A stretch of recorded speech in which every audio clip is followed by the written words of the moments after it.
কোথাও চলছে মাটি দিয়ে প্রতিমা তৈরির কাজ, আবার কোথাও শুরু হয়েছে রঙের কাজ।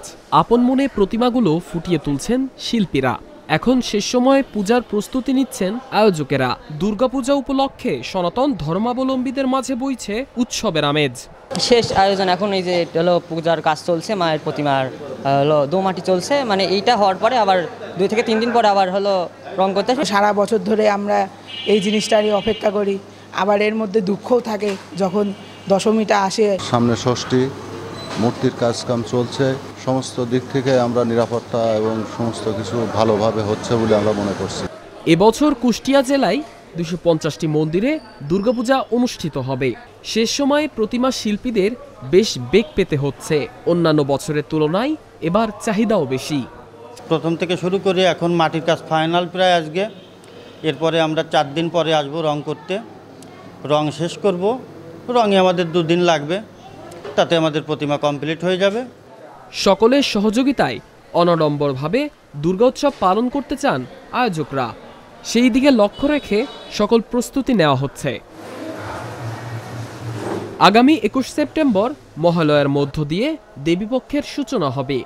এরপর 28 সেপ্টেম্বর মহাষষ্ঠী এবং 2রা অক্টোবর প্রতিমা বিসর্জনের মধ্য দিয়ে শারদীয় দুর্গোৎসবের সমাপ্তি ঘটবে। এবার পৃথিবীতে 10 ভুজার আগমন হবে হাতিতে চড়ে, আর কৈলাসে ফিরবেন দোলায়।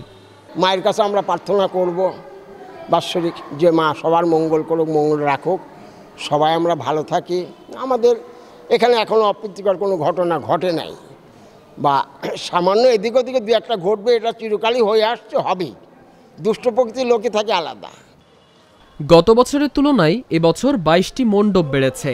আইন শৃঙ্খলা পরিস্থিতি নিয়ে প্রশাসনের সাথে দুর্গা উদযাপন পরিষদের নেতৃবৃন্দদের বৈঠক হয়েছে। প্রশাসনের বিভিন্ন পর্যায়ের মিটিং অব্যাহত আছে এবং আমরা আশা করি এবার শারদীয় দুর্গাপূজা গতবারের থেকেও আমরা ভালোভাবে সবার সহযোগিতার মধ্য দিয়ে আমরা উদযাপন করতে পারব। আসন্ন শারদীয় দুর্গাপূজার সব ধরনের নিরাপত্তা ব্যবস্থা নিশ্চিত করার কথা জানিয়েছেন জেলা পুলিশের এই ঊর্ধ্বতন কর্তা।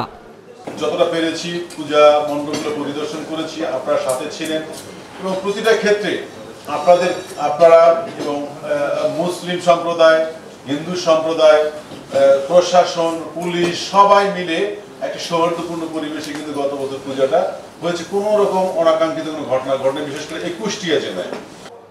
যার যার ধর্মীয় উৎসব স্বাধীনভাবে ও উৎসব মুখর পরিবেশে পালন করা অধিকার জানিয়ে কোনো গুজব ও মব সৃষ্টি করলে কঠোর ব্যবস্থা নেওয়া হবে বলে জানান জেলা প্রশাসক। একজন মুসলমান, হিন্দু, বৌদ্ধ, খ্রিস্টান, নৃগোষ্ঠী যে ধর্মেরই হোক না কেন, তার সমান অধিকার। কারোর 1 বিন্দু বেশিও না, 1 বিন্দু কমও না।